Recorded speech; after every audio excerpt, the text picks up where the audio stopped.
आज भारत की 71वीं यौम आज़ादी की तकरीबात के सिलसिले में रियासत तेलंगाना के मुख्तलिफ इलाकों व अजलाओं में जबरदस्त जोश व खरोश देखा गया और लोगों ने झंडा लहराने की तकरीबात में बढ़ चढ़कर हिस्सा लिया। जिले निजामाबाद के MSO ऑफिस पर झंडा लहराया गया। पुराने शहर के चंचलगुड़ा में मजलिस बचाओ तहरीक की हरदिल अजीज शख्सियत जनाब अमजदुल्ला खां खालिद ने अपने सैकड़ों चाहने वालों के दरमियान में झंडा लहराने की रस्म अंजाम दी। इसके अलावा भी मुख्तलिफ इलाकों में वो झंडा लहराने के लिए मेहमान खुसूसी बने।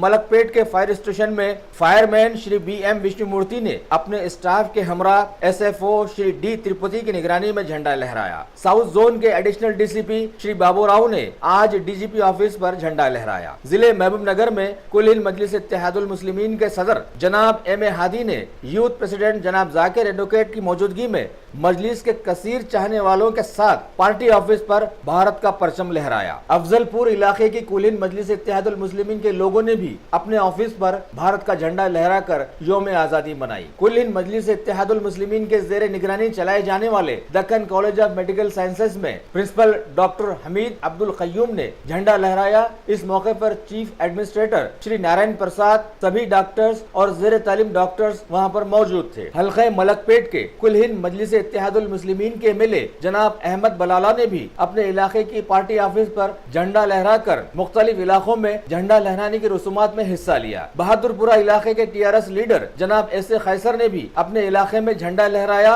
और रंगारंग तकारीब में हिस्सा लिया। इसके अलावा शहर के मुख्तलिफ इलाकों, स्कूल और खास तौर पर दीनी मदरसों में भी यौम आजादी की 71वीं सालगिरह के मौके पर झंडे लहराए गए और रंगारंग तकारीब का एहतमाम बड़े ही जोश खरोश के साथ किया गया।